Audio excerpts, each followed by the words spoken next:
You're listening to a Count Out Podcast.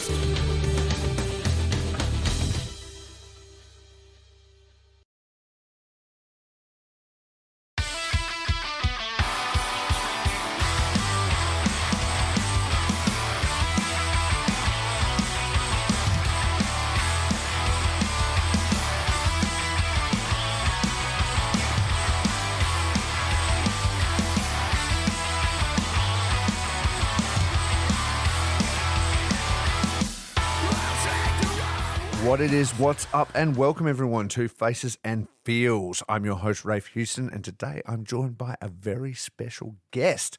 Not a wrestler this time. This man is, well, he's tied up in wrestling. It's kind of, I thought it would be an interesting perspective to get a look in with the man crazy enough to let us run Dude, Where's My Ring every 5 weeks or so at a seasonal brewing company. Jesus Christ, can I get my words together? It's Greg from Seasonal. How you going, man? Yeah, good. How are you going? Yeah, not too bad. As you can tell, I've just finished work. I'm in a tizzy. I can barely speak, but I've got my shit together, and I'm glad to just hang out with you, buddy. I thought it'd be fun. Obviously, you've got a bit of a history of fandom with wrestling, and I thought it'd be cool to take a little bit of a walk back to the start and how you got into it, and then kind of walk all the way through to how you ended up, you know, helping out Dude and being involved with all of that. How's that sound? Yep, sounds good to me. Absolutely. So the way I always phrase it on these shows is I always say, when you think back to like some of the first faces in wrestling that stood out to you, who jumps out to you? Who helped you get into the fandom and you know, really kind of hooked you? So you probably tell by my accent that I'm not from Australia. Exactly. I'm from the UK. Mm-hmm. So when I was growing up, so like pretty young still, so I was probably maybe 4 or 5, but I still have a pretty good recollection of watching. I don't think it was World of Sport at that point. Mm-hmm. I think it was just a standalone like British wrestling TV show. Mm-hmm. So I'm gonna have to say like Big Daddy, Giant Haystacks, Kendo Nagasaki. Those kind of people were pretty crazy characters, I guess, when you're sort of a 5-year-old. Yeah. I love that whenever I speak to somebody from a UK, they've always got like some ye olde time English wrestler. They're like Big Daddy such and such and all these wrestlers where I'm like, who the fuck is it? It was pretty bad, but like you didn't know anything. Yeah. Like that kind of Big Daddy Haystack stuff was pretty terrible. Uh-huh. When you actually look back at it as an adult. But then there was all this other stuff as well. So I remember watching the TV show with my grandparents. And then they used to take me to live shows as well, which was, I guess it was like the death rattle of the British wrestling scene after the TV. Mm-hmm. So I used to go to the Great Yarmouth Hippodrome, which they used to take me there on Saturday nights, I think it was. They used to have wrestling every week. Uh-huh. Feel like that was like a Jackie Pallow Promotions or one of the main ones, Joint Promotions or something like that used to do the TV shows. So I saw some like pretty big names in British wrestling that were kind of still doing the circuit at that point.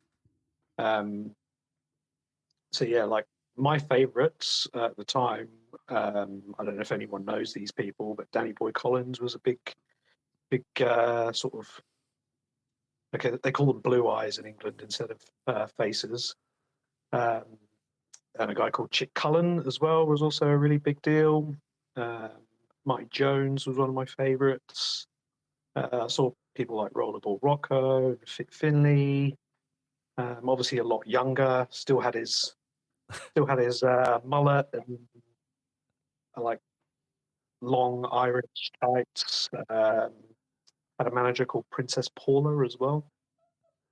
So yeah, then I as I got older, I kind of finished in it was where they used to do this. They still actually do the circus there, so it's actually like an indoor circus arena. Okay.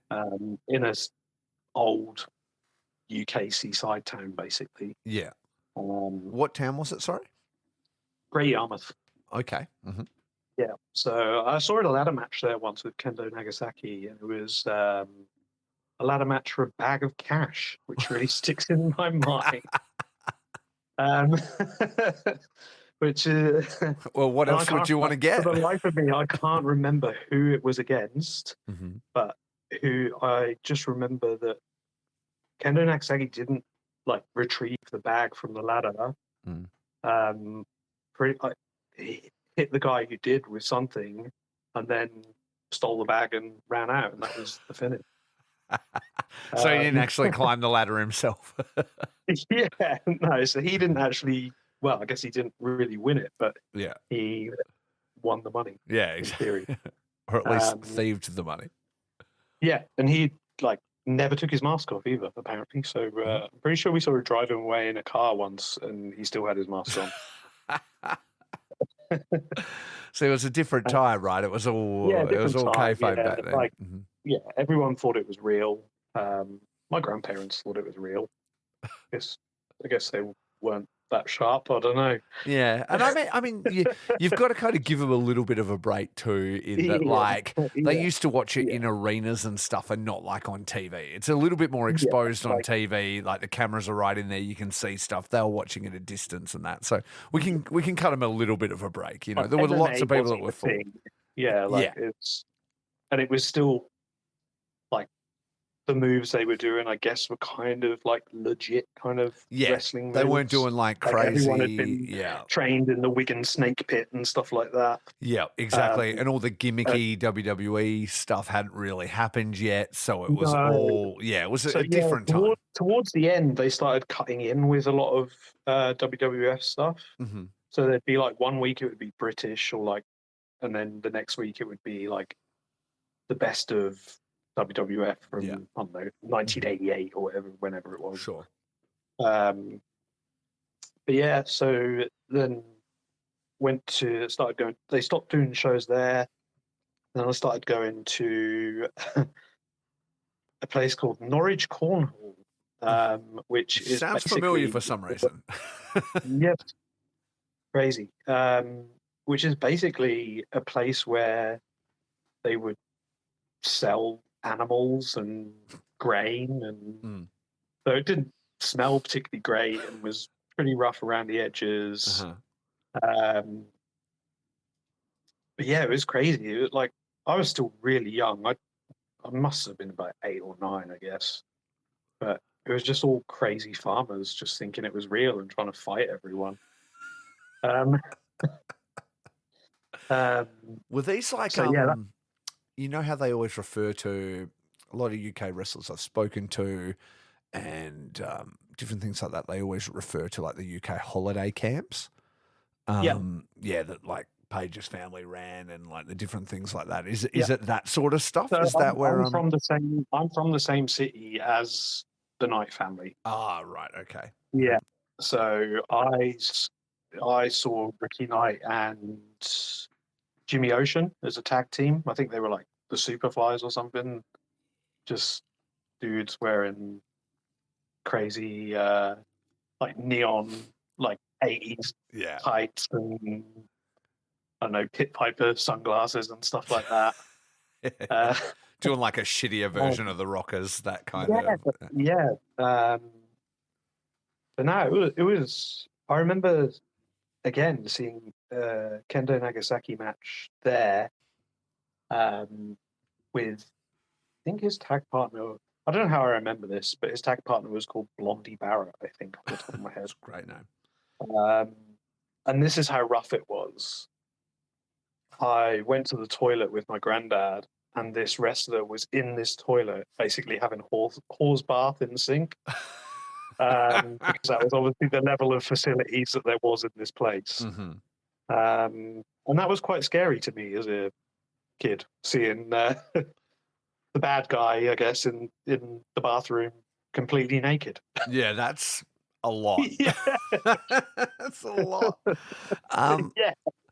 every kid has to have some like awkward confrontation with not with a naked man, but with a celebrity, right? Mine was Yeah. I don't know if I've told this story on the podcast before. My friends definitely know this story.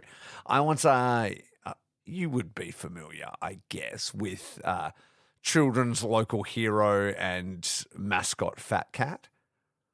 No, I'm not. No, in Australia? No. No. No. Okay. He used to like be on the TV, like, and wish you good night, at 7 p.m. and there's like a little commercial before like the adult shows come on, and you see Yeah. Fat Cat getting into bed is like a big, like think a football mascot, but he's a cat that only wears shorts. Was and a that the hat. ploy to get kids to go to bed? Yeah. It's like Fat Cat's going to bed. We've all got to go to bed, right? That's the thing. Yeah. So Fat Cat was coming to my hometown, Geraldton, which is about 4 hours north of here. And it was Fat Cat and Friends was coming. That was pretty exciting for me as a kid. I was, fuck, Fat Cat's coming. This is going to go off, son. And I was very excited to see Fat Cat, and I couldn't wait. And in the amphitheater type thing, you could kind of just like get around your kid, whatever. And I bailed. My mum was talking to somebody, and I kind of went looking for Fat Cat. And I come around the back of the thing, and there's Fat Cat with his head off, having a smoke kind of thing. And I was like, Fat Cat? And he was like, you're not supposed to be back here. Fuck off, kid. Get out of here. And I was like, oh. And then I made my mum take me home. I was quite upset that Fat Cat. I think that was why it sticks in my memory, because it's just a traumatic memory. Yeah, exactly. Yours sounds way more traumatic, to be fair. Yeah, I remember standing next to Steve/William Regal as well when I was at this actual venue. Because he never really wrestled in the UK that much. Because I think he was a heavyweight and was just touring other countries. But I just have a vague recollection of just being next to him and thinking how massive his maroon boots were. Which his large maroon boots. Yeah. So that was kind of where I started. And then I started seeing the WWF on TV, and that kind of just took over basically in the UK. And we never had like satellite TV or cable TV or whatever it was, but my dad's friend did. So he always used to record stuff for us. And we used to get the videos sort of like, VHS, I guess, like whenever the pay-per-views had been. So I think WrestleMania 5 was the first one I ever watched. Oh, really? Mine was 9. Yeah. That was the one that got me sucked in. Yeah. Oh, so you had Caesar's Palace. Oh, man. That was like the doldrums. Yeah, though at the time I thought it was the coolest shit in the world, right? Like I'd never watched a wrestling show before. I hide the VHS, and it's like all the, it's outdoors, all the stuff's going on. The Undertaker's coming to the ring in a chariot. Like there was a lot happening. And to a kid, it seemed pretty cool. And then I proceeded to rent like every tape I could ever find.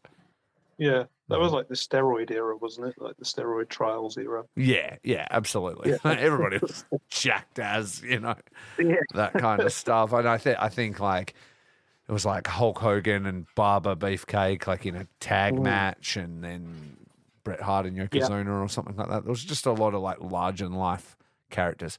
It was also the Head Shrinkers and the Steiners. It just beat the shit out of each other. Yeah, I love those suits. An underrated match as well as the opening match, which is Shawn Michaels and Tatanka. And I don't think Tatanka's really known for having many good matches, super good matches. But Shawn Michaels sure does, and yeah, he had him lifting at that one. And that's like early Shawn Michaels, like he's just sort of just become the Heartbreak Kid, I guess, sort of vibe. Yeah. Feels like Sherry. Yeah, absolutely. Yeah. I can't even remember if he jumped to Luna by that point, and Sherry was like helping Tatanka or something. Oh, maybe, yeah. Yeah, maybe it's something like that. He'd sort of gone to the next thing, but yeah. So, when you started to get like exposed to WWE and WWF, and they started to get on TV and stuff for you, was that when you were a kid? Because for me, I didn't really get it on TV ever until like Foxtel and stuff, and I was in uni, so I was just doing the tapes and things like that. Were Yeah, you like, were you the same? I was Yeah. into it pretty much from the get-go. Yeah. Like massive Hogan fan, as you would be as a Yeah. kid from Yeah. late 80s, early 90s. Mhm. I think I kind of dropped out of it a little bit sort of during like the new generation Sure. because it was just so rubbish. Mhm. Um, I did watch a bit of WCW in that era as well because Mhm.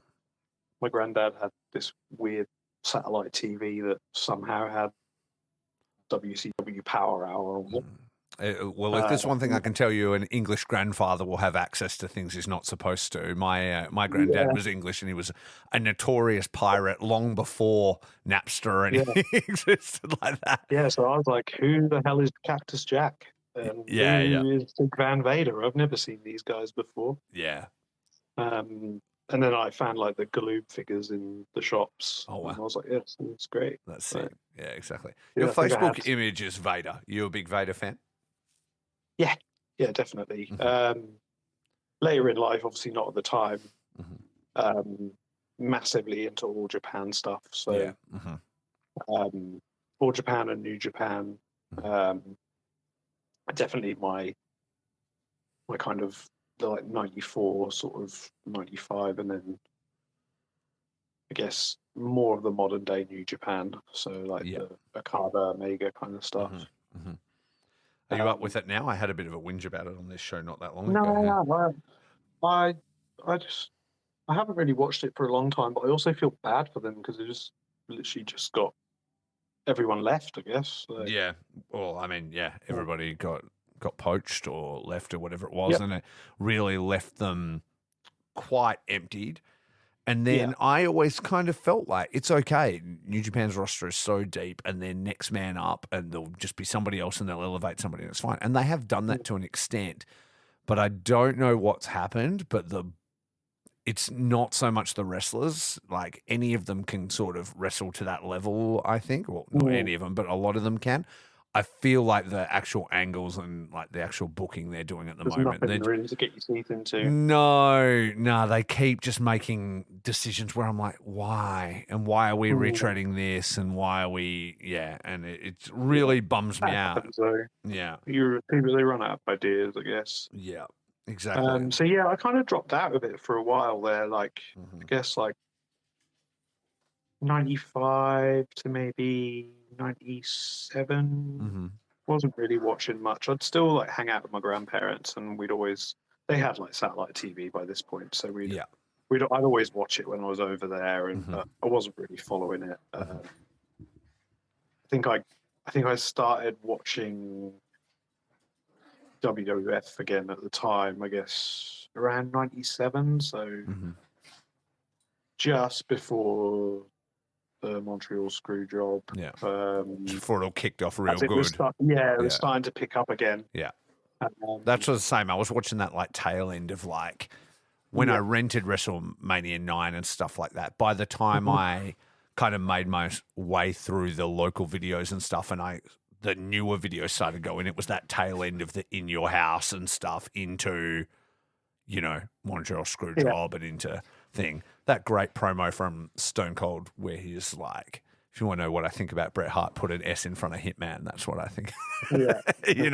And he was just starting to, King of the Ring happens and stuff, and he's starting to kick over into that, like, getting to be a really popular tweener heel type thing. Yeah, so I started. There was a point there where I was watching sort of all three, I guess, because I was watching WWF with my granddad mostly. I was just going over his house on like Fridays, I think it was on. It was like a delayed kind of showing of like Monday Night Raw. It was on like a Friday night in the UK. And then I'd just stay over. And then there was also a channel that would switch to TNT like really late at night and show Nitro as well. Oh, that's cool. And then there was also some German channels which are on there as well that you could like record, and they'd have random like thunder and stuff as well. Yeah, okay. And then where I'm from is like a seaside town, and they used to have all these shops down like this particular road which would go to like the seafront, I guess, Mm-hmm. and they'd sell like dodgy country CDs and I don't know, cassettes as well, I guess at the time, Mm-hmm. and then random like stand-up comedy VHS. But they'd also have loads of like I never did tape trading or anything like that. It Mm-hmm. just I didn't know that it even existed. Yeah, me neither. Um, I just was like, what yeah, have we got a Blockbuster in Geraldton? Like, yeah, yeah. and I'd go to Um, all the different video shops because there was quite a few, and I'd make my way through them all. You know. yeah, so they just have all these random like wrestling videos in these shops as well, and I don't think they were very expensive. Mm-hmm. And my dad bought some for me. So yeah, he ended up buying me some ECW pay-per-views, Oh, see. which were like the ones on VHS, still with all like the unlicensed music on them as well. Yeah, yeah. How old are you at Uh, this point when he's getting you ECW? so must have been 16 or 17, maybe 18. Yeah, okay. Well, that's Uh, age appropriate.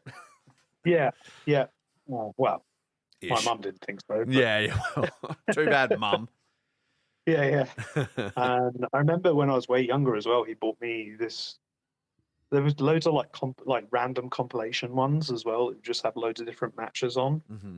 And there's one that sticks in my mind, which was just Abdullah the Butcher and Dino Bravo just tearing each other apart in Japan. Dino I'm like, damn, Bravo. why did you give that to me? That's like I'm 12. Yeah. Like, Well, because he doesn't know. It's it's wrestling. You know, he hasn't. yeah, He hasn't looked at it. I used to watch a bit of wrestling with my dad too. He used to be really into like Stone Cold and Bret Hart and stuff, mm, and we would watch it. I remember this one time. Mum also never really liked it. I remember this one time, like I just shaved Dad's head while she was out. Like like he grown a bit of a beard, so we shaved him in a goatee and shaved his head, and she was so unimpressed with us when she came back to him looking like that. yeah. I was banned from me and my brothers were banned from watching wrestling for a while because Fighting and we used to obviously mess around, and I power bombed one of my brothers onto the bed, like I powerbombed my obviously brother onto the floor of the kitchen insane. one time. It was But sick. then all the wooden slats underneath just broke. Oh, So, like a table bump. basically, yes. That's hilarious. Yeah, this one time, my brother and I got in a fight. My parents were working, like they were both at work or whatever, and he pissed me off, and I straight up powerbombed him on the floor of the kitchen. Luckily, didn't break his neck or anything. He was a bit smaller than me, and then he's like in tears and shit. And I'm like, oh, sorry. Fucking. I'm like hoping he won't tell the parents and being super nice to him and shit. Yeah. He sucks though, so it doesn't matter. Yeah. So at which point then do you when do you move to Australia? I left the UK when I was 27.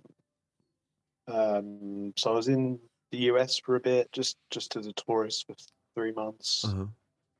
And then I lived in New Zealand for just over a year, and then I must have come to Australia in 2013. Okay. I think. Mm-hmm. Yeah, so lived in a few different places, and I've been in Perth for 5 years, just over 5 years now, I think. Mm-hmm.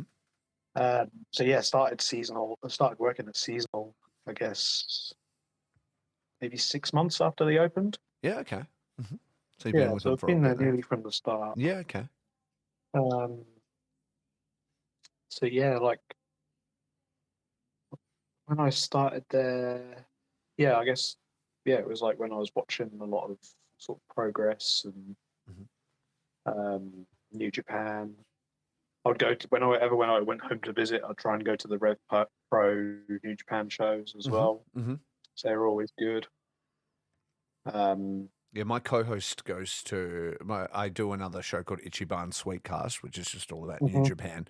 And he's an American guy, but he's based in London. And he goes to everything Rev Pro. He loves that. Mm-hmm. Yeah, they do it I'm assuming they still would do it at York Hall, which is a really good venue as well. It's like an old boxing venue in the East End in Bethnal Green. Mm-hmm. So it's just got a good a good vibe for fighting, I guess. Yeah, sure. Uh, It's in the bricks. Like, uh, they still do boxing there as well. yeah, okay. Mm-hmm.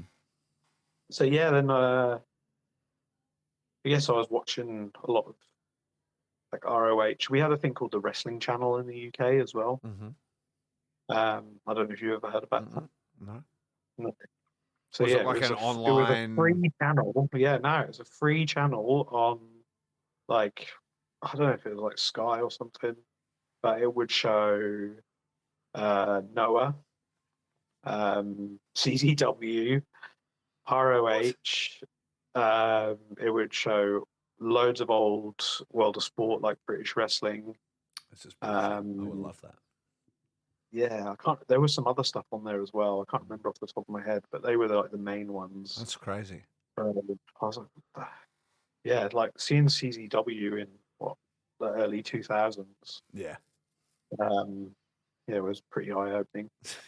Yeah, no shit. That was we're seeing the little sprinkles now, the ECW, the CCW, where I'm seeing now how you would be when you get approached by something like, dude, you'd maybe be at least open to a conversation about it, where a lot of Indians probably wouldn't. Well, I actually approached Michelle. So I actually Really? Yeah, so you obviously know Jazz. Mm-hmm. He kind of said to me, "Oh, they're starting this new promotion with no ring," Mm-hmm. and I was like, "Perfect! I would love to do wrestling in the brewery because one, what go well together, wrestling and booze, obviously, and it's obviously going to be an adult show as well, so it's going to be adults." And just the side, like how Seasonal is with the beams and stuff, you could never fit a ring in there without not at all knocking yourself out. The layout of that room that we run Dude out of is perfect for the way we use it, right? Like it just works so well. And even with the stage that you guys have now upgraded into, it still works awesome. Like it just, it's perfect size for it as well. Like people can still see easy. It just, and who'd have thought wine barrels would have been such a big addition as well? Yeah, exactly right. Were they just already there? They were. They're just part of Seasonal, right? Yeah, they were just there, and we were just like, oh, they'll work. And they've literally just become like part of how the show works, which is pretty awesome. Yeah. So Jazz told you about it, and you looked into it. Yeah, I initially sent Michelle a message. I think they'd already had the show booked at where was the first one? I forgot what it's called now. Badlands, yes. Yeah, so that was already booked. Then we kind of left it at that. And then we had a marketing person working for us at the time. And I think they'd had an email from Michelle, I'm not sure. And I was like, right, this is my excuse if it all goes wrong. I can be like, it was their idea. Nobody needs to know that I initially reached out to them. We can be like, the marketing person brought it to me. Yes. So I can say it was their idea. And if it works out perfect, then I was the one who pushed it through. So it's like a win-win situation. Exactly. Okay. Yeah. So, yeah. And then I think Michelle got back to me. And then, so met up with like the guys who were involved, came down to the pub one Sunday and they just had a chat with me, just to kind of get a feel for the place and how I was as well. Had an All Japan hat on, so that was a good. Yeah, well, that's what when I first met you, I was like, "Oh, sick!" The dude working here is wearing an All Japan hat. I got like, and then I start to notice like the other little signs, like the tracksuits that look like the Japanese ring crew, but it's like seasonal merch and shit. I'm like, this guy gets it. He's clearly just making this stuff for his own interest at this stage. Yeah, we actually need to do some more of those, and our like steakhouse jackets as well that we have. The steakhouse jacket that Michelle got, I think you sorted that for her, right? Like, so hot. And they were like, we're going to do a run of them kind of thing. And I guess it's not an easy or cheap thing to do. And they decided not to. But look how well the like NFL jerseys they did sold. It's like, Yeah, they're blown out. yeah, absolutely. Yeah. I would love one of those jackets. It's so cool. Yeah, so then we obviously did the first show, and yeah, the guys loved it and just liked how we ran everything and how we were just like, yeah, that's cool. You can do whatever you want. For good or for bad, that is was your opinion. There's been a few times in that place when I've kind of looked at the there's been a wreckage few of times what's that I'm like, happened. is that person dead? And there's like literal bloodstains in the concrete now. And it's like, we'll just put a table over that and nobody will notice tomorrow at lunch. It's polished concrete. It's polished. It's meant to look a little bit red. That's the whole point. That was red wine that was spilt there another time. Yeah, exactly. Yeah. So yeah, it's just worked really well, and we all get on really well. Like, I guess we're friends. We have a good working relationship as well. It's just easy, and they're always busy. You're all sold out, and that is pretty good when you're selling beers and absolutely cocktails doing custom stuff. Yeah. Yeah. So yeah, that's pretty much how it's been going. Obviously, I don't know if you want to delve into the Bayswater Council stuff at all. Can we talk about it? I'd love to talk about it if you're sort of keen. I mean, I'll lay out the my side of it because I don't actually know heaps about it, so I can sort of lay out the scenario and you can flesh it out because we were essentially closed down for a bit there because the local council sort of flagged it with you. So from your point of view, what sort of played out? So what happened was, I think someone complained to the Shire, the local Shire. Okay. And said, and why? Like, what's it got to do with them? Were they like they might come to a show and expected something way different to what they got. Right, and got scared. Yeah, but they couldn't reveal that, if you know what I mean. They couldn't tell us who it was. So that was just, they kind of subtly hinted at that. Yeah, I've heard conspiracy theories about that as well. Yeah. Yeah.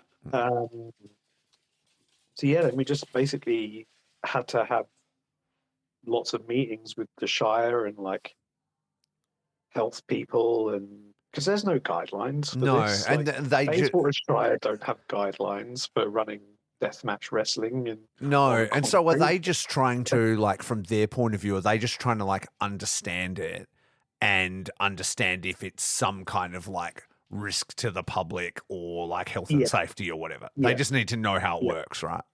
Yeah, so we ended up basically going through all these things just to make sure that they were happy with everything. So I think, but yeah, some of the things they were coming out with were pretty crazy. They thought the wrestlers sewed blood packs under their skin. I don't know if you heard that.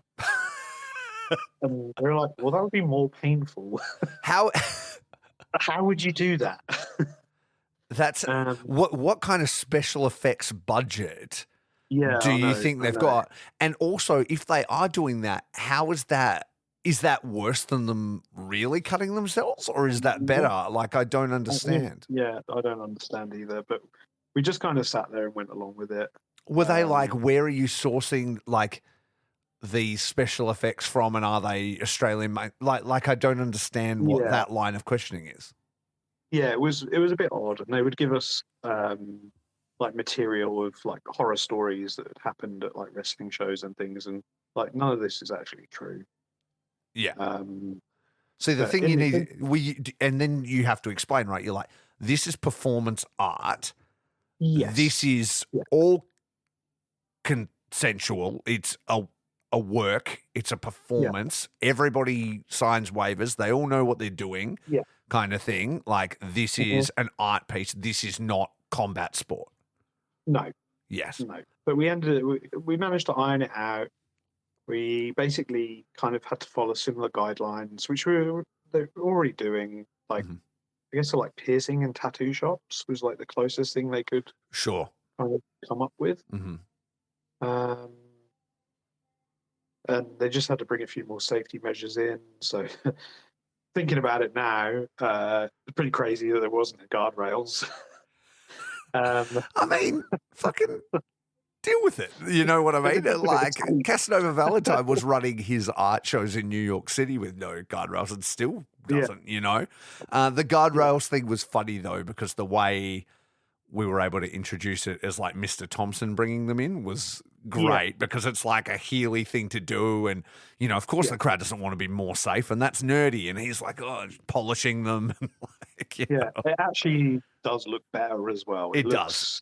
Yeah. And it allows for the chairs and like like a bit better viewing for people behind. So it does work, like, for sure. Yeah. Yeah. So in reality, though, can probably hurt the wrestlers worse than if they didn't have it, you know, but they're there because they know what the risks are, whereas I guess the public... Exactly. Oh, I'm paying attention, I'm drinking a beer, and next thing, somebody kicked it out of my hand or something. Fair. So, we basically just managed to sort of cover everything they asked for, and since then they haven't really bothered us. We don't advertise in the venue anymore, just so we don't have any issues with that. We just do it all online. No big sign that's like, tomorrow night, dude, where's my ring here or whatever. Just so nobody's kind of got any reason to start getting up in arms about anything. Yeah, like, funnily enough, like maybe a couple of weeks ago, we had like just a random sort of like health inspection in the kitchen. And I think it was the same guy, and he actually said to her, "Oh, do you guys still have like the cage fight in here?" Cage and fighting? Like, no. You're not lying either, because we've never actually had cage fighting. That's not something we do. Where would we fit the cage? Like, what are you talking about? That's basically where we're at, I guess. So we've been running what now? Nearly 3 years. Yeah, it's gone fast, hasn't it? And it, like, Seasonal's really become synonymous with it. Like, it's definitely they've done shows elsewhere, but really Seasonal will, I think, like, is the home and will always be the home, it's unless like Seasonal can't be of no ring wrestling in Perth. And I mean, the Madison Square Garden. Yeah, exactly. How does it feel to, I guess, be a small part of wrestling history? Because, like, dude is like the first ever no ring deathmatch promotion in WA. Like, in Western Australia. I had not even thought about it, if I'm going to be honest. Yeah, exactly. But it's true. Like, it is. Occasionally I think of those things and, like, my parts in certain things, or the parts I've played in introducing people and stuff like that. And I'm like, that's crazy. That probably wouldn't have happened if I didn't meet that person and like introduce them to this person and things like that. And you're like, the world is a weird place, you know. If you've only ever meant to be a couple of shows, wasn't it? I think. Yeah. Well, when I first met Michelle, I met her in Melbourne during ICW No Holds Barred's tour of, you know, Australia. They came over and teamed up with Deathmatch Down Under, and I've through podcasting and stuff been friends with Joel from Deathmatch Down Under, and then also through that met guys like Danny DeMonto, who is, you know, the owner of ICW. And so these are all like my mutual friends, and, you know, people have been on the podcast and sort of introducing people and doing all this kind of stuff. And then during that, I met Michelle for the first time, and she was like, "Oh yeah, no, I'm from Perth as well," or whatever. And I'm like, "Oh, you're Michelle Hasluck or whatever." I'm like, so wild that we have never met in Perth, but we meet in Melbourne. And I'm like, "You should come on the show. It'd be great to kind of talk to you." And she's like, yeah, I'll do it. Anyway, she had such fun at these shows that she decided that maybe she wanted to run her own. She was pretty disenfranchised with wrestling and pretty over like all the, you know, ring stuff. And she was like, literally, this is the most fun I've had in wrestling in like forever. Yeah, but so, I'm the same. Like, there was nothing that was really, like, I'm not really a deathmatch guy, if I'm being honest. Like, I prefer sort of like strong style, sort of Japanese stuff, I guess. How was that? Yeah, speaking of strong style matches, how was that Elijah Henry and Charlie Evans, like, just this last week? That was exactly that on the floor of Seasonal Brewing. It was crazy. Much, yeah, it was crazy. But yeah, we definitely get a bit of everything in there. Yeah. And, sorry, where were we? Oh yeah, but yeah, you were saying not really the kind of stuff either, and Michelle was the No. same. She hadn't really done it, and then she went over and did Dream for them, and then she was like, "I'm gonna run my own show," and she was talking to Joel about it, and he knew she would have maybe put on a band or do something like Badlands. And he was like, you should talk to Rafe because he has been in bands and works in music and has done for 10 plus years, whatever it is. Actually, fucking longer than that. That's actually, it's more like 20 years. Fucking, hell, I'm way older than I remember. I was in a band for 10 years, but I've been involved with it for 20. And he's like, you should hit him up. He can probably introduce you to some bands and some different things like that. Which is what happened and what I did. Yeah. And then when that was going on, and I've told this story before, but I was like, who have you got doing commentary for that? And she's like, oh, I haven't thought of it. I'm like, do you want me to just sort that out? And she goes, yeah. And I'm like, fuck, now I need to figure out how to do commentary, right? So I just kind of booked myself and then was like, I'm going to figure it out. Then I reached out to Mean Dean Olsen and was like, you've been doing this for longer than I've been, even knowing what wrestling is, do you want to be involved? He was already going to ring announce anyway, so it worked out perfect. But and then it was going off to the races, and it went so well at that first show at Badlands that it just seemed natural that it would keep going. And that's it. And then obviously the council stuff was a bit of a bummer, and it really slowed us down for a time, and then even when we came back, it was almost good. Yeah, it was almost good that it was kind of it was kind of good because there was a big break, and then when it did come back, everyone was so sort of chomping at the bit. Yeah, sort of absolutely. Well, they kind of seemed for a little bit like they may not come back or what's going to happen. Yeah. And so the fact that you guys managed to sort it out, persevere with it and get it going, and credit to you for doing that, because there would be a lot of venues as well that even get a hint of that heat and they wouldn't go, well, I'm going to go fight this and see what it is. They'd go, no, we can't do it anymore, guys. It's just too much trouble, blah, blah. Hey, council, we don't do it. They're not with us, blah, blah, blah. End of story. But I know you guys fucked around with that for months. Was really helpful with that as well because he is such a good talker. Yeah, he is. And he was really good at sort of explaining stuff to the Shire and almost calming them down, I guess. Yeah, exactly. We're not this isn't Fight Club. This isn't everyone walks out of here okay. Yeah, exactly. We're not running dog fighting in the back of Seasonal. It's not anything like that. Yeah. Well, we could start that. Ooh, I mean, extensive renovations. You dig a pit, You never know. Hey, you've got to make some money somehow. But yeah, I think it's worked out good. And then they started to slowly ramp up a little bit of death here and there, and some have been more extreme than others. And yeah, I think it's good. You don't want to overdo it, and then I think the last show, obviously there wasn't any death matches, but then it was still a really enjoyable, fun show. It doesn't need to have it on every show. No, exactly. But when it does, it's obviously always a highlight and leaves people talking and and shocked and gasping and things like that. But yeah, like you say, on a fun show like the Halloween show where everyone's doing costumes and gimmicks and fun stuff, it is an essential. It's just a night out, isn't it? Really, a fun night out. Exactly, and that's the way everybody took it. Was it the one before that, or maybe I think it was when I think it was the main was Mickey Fortune and Slate. And it was a fucking shit show in the best possible way. And I remember standing with you at the end and and you're just looking at the wreckage and you're like, fucking hell. You're like, why do I do this again? There's two particular moments that stick out in my mind that I was like, oh, fuck. Yeah, this is pretty brutal. Yeah. One of them was, I think Slate choke slammed Neil Diamond Cutter on an ironing board. Yeah, that's one of my favorite matches in Dude history. They don't even go here. One, Neil Diamond Cutter versus Jared Slate, and I know the exact spot you're talking about. And that was just like hit the corner of the stage, and I was like, oh my god, it's Neil paralyzed. though. He's battle tested. He's been doing that shit for 100 years. It doesn't even phase him. He's fine. Yeah, and I think the other one where I was just like, holy shit, was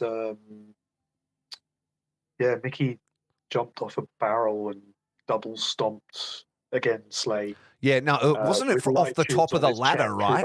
It was like off the top of a ladder through. No, that was this most recent one. Oh, the one before.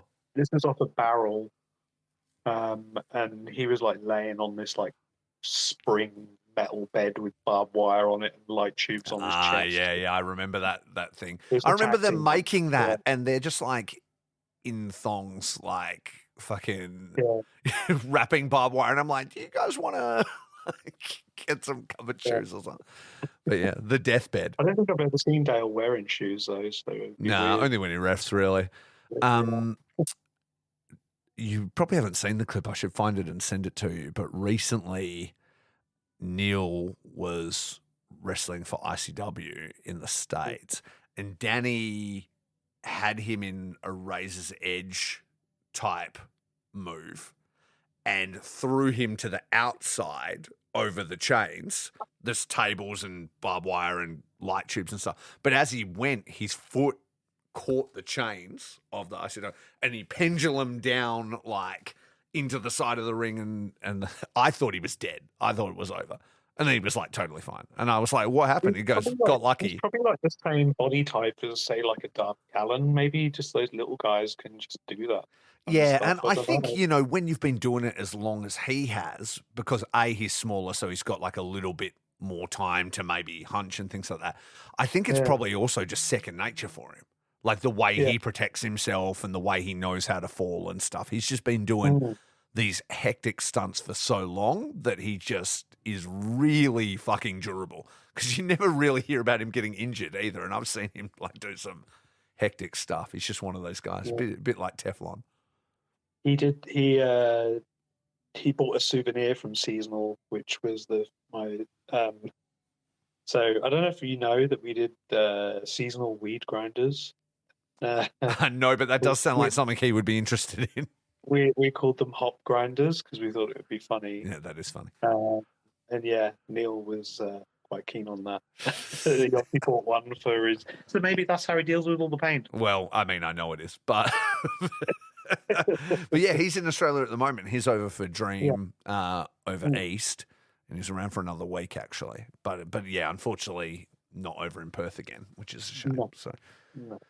But yeah. Anyway, I thought it was would be an interesting perspective to just have a chat to you from your side of the fence. You know what I mean? We always speak to the wrestlers and the promoters and people that are in front of the mic. I never speak to the poor bastard that's like helping clean up the venue afterwards and was also the man who kind of put his name on it.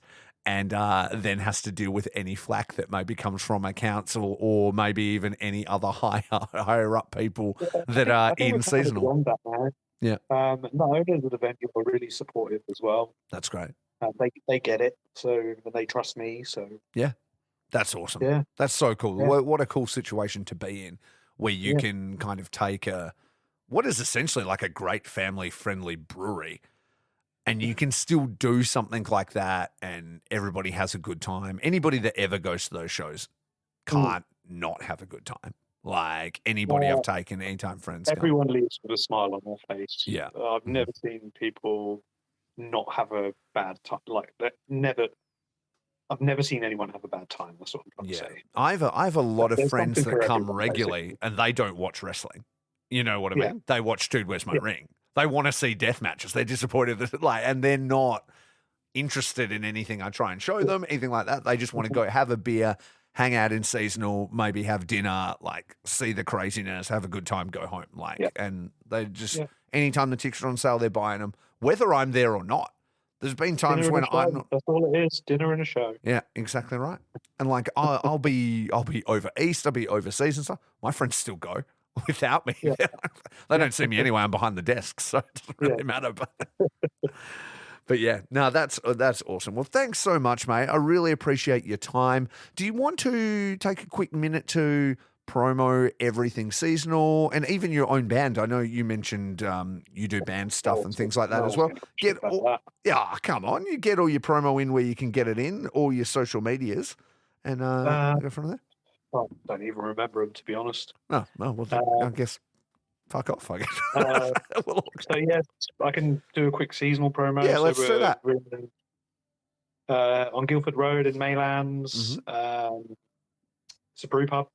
Make loads of good craft beer. Great beers. We obviously did a Dude Where's My Ring beer as well. With Brucha Libre. Yep. Great food as well. So, like, it's been actually really nice seeing people that would come for wrestling, and now they just come in all the time and are just regulars. Becomes their local. Same with the wrestlers as well. They're always just like rocking up and having drinks and food, and so that's been really it's one that we try to go to as well. It's not just the nights that wrestling on that the people come in; they come in all the time. That's about it, really. I think I don't think I really have anything else to promo. Yeah, I remember I came there for a mate's birthday just a couple of weeks ago, and you're like, "Did you try the dude beer yet?" And I was like, "No." And you're like, "Yo," like you just had the cans ready to go and stuff promoing. So it was great. Like keep an eye out on other stuff we're doing. So we do like stand-up comedy, like pretty high level, loads of bands as well. So we only do like original bands, but it's mostly sort of in the punk, hardcore sort of metal vein. Just a good small venue. Come have a few beers and watch some entertainment. Absolutely, yeah. Great food, great beer garden as well, like out the front on Guildford Road there. So for anybody in Perth or anybody that's coming to Perth, who's been seeing all the cool shit online that's been going on in Perth lately, we had WWE and we've had Metallica and a whole bunch of things, and they've been doing all these tourism shots and stuff, really pushing it. So, if you come, make sure you check it out. Absolutely. What's the hang on? Seasonal Brewing Co. on Instagram. Check him out. All one word. That's what you do, and you'll be up. Should probably give a shout out to my partner in crime as well, who helped me sort of get it going. What did he call himself? The world's biggest love machine, Jazz. That's his gimmick name, is it? I think so. Yeah. Shout out to Jazz, absolute champion behind the bar. Yeah. So yeah, he's another big wrestling fan at Seasonal. Yeah, absolutely. I'll have to get Jazz on here at some point. Oh man, you'd never get him off. He doesn't shut up. You'll love it. If you want to do like a 4-hour podcast, then he's your guy. Yeah, there you go. I do need to fucking get some content done. Maybe I can just like farm it out to him and get him to record it for me. Yeah, pretty much. Yeah, I'll never know a guy that just he'll talk forever. Yeah, he's an absolute legend. I always enjoy seeing him and all the regulars there. Well, man, I got to thank you for your time. Really fun to just chop it up with you and kind of talk a bit of fandom and dude and the ins and outs of everything. It's been really great hanging out with you. Yeah, cool. Yeah, awesome. For sure. Thanks, I will send you all the dates and get this all promoed and everything like that. I'll have to get some art off you or whatever. Maybe a photo of you in front of the Seasonal logo or something. Yeah, we'll find something. We'll find something. Absolutely. Everybody out there, make sure you check out Seasonal. Even if you're not in Perth, you can still follow them on Instagram and give them support and keep an eye out. And then if you get to come here ever on holiday and you want to come to the world's most isolated city where we live, that's the first place you should go for a beer. So, mate, thank you so much for your time. Thank you, everybody, for listening. Make sure you check out Everything Faces and Feels, and we out. Peace.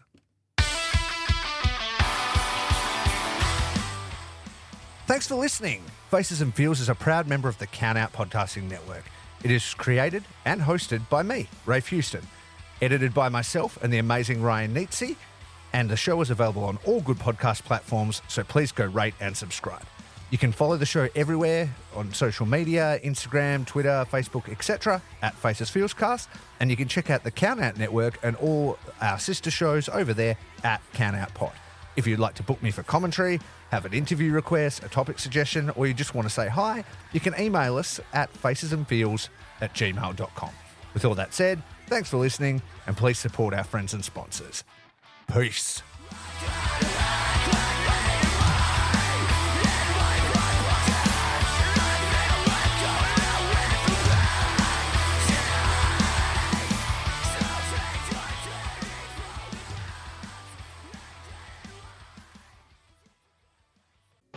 Ring Post Radio is the only show hosted by Ryan Knightsey and Scotty Edwards that talks about the entire world of professional wrestling.